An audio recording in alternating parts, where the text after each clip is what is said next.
Someone recently had questions about or issues with the needles in their instrument cluster. So I told them to go to instrument cluster or using a scan tool, do output tests. It's one of the easier things to do in order to troubleshoot stuff with the instrument cluster. Of course, it would help if I turned the key on.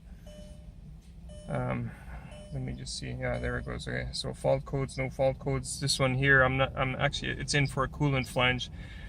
So there, I'm just showing this in terms of how simple it can be when you have a scan tool. So I go to instrument cluster, and then I go to output tests. Coolant levels flashing because the coolant level is low. And so anyways, in output test, I press start. So analog indicators, you can see they're all moving from left to right.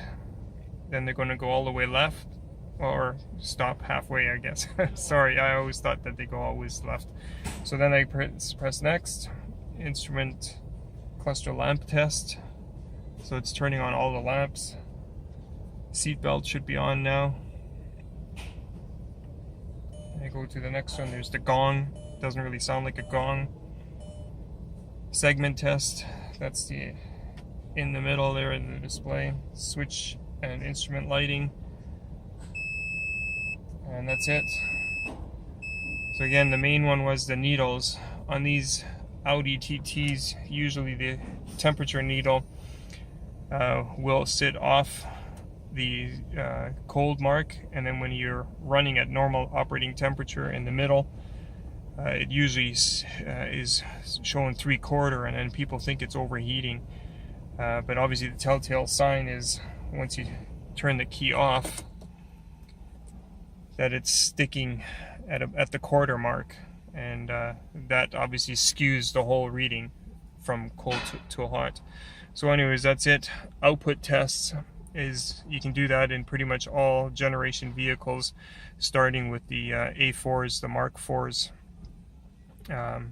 for Volkswagen, and I think the B5s, B5 platforms in the Audi generation era. Okay, got another instrument cluster where I'm going to do output tests. So I'm going to go into instrument cluster. This is a Eurovan. It should communicate. Not all instrument clusters will communicate in terms of a specific year. Fault codes just in case. And you go to output test, click start. So analog gauges are going to move just like in the TT. And then they're going to come back and stop somewhat middle. Click next. Instrument cluster lamp test. I already have them on. Seatbelt warning. That's the gong. Segment test. Engine coolant temperature. Overheat. I don't see it. And that was it. You can only do this cycle, I believe, once, and then you have to... Nope. Sorry, I'm thinking something else. Some of the output tests, if you force it, you have to cycle the key or log out and do it again. So there's the overheat light right here. Why wasn't it coming on earlier? So there's the seat belt right there. The gong.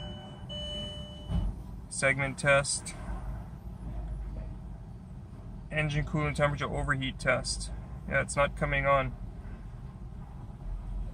Okay, that was it. We'll make a note of that. The overheat light was coming on because of low coolant level. This is the one that I did the water pump on. I might have shown the video somewhere else, but that's pretty much it.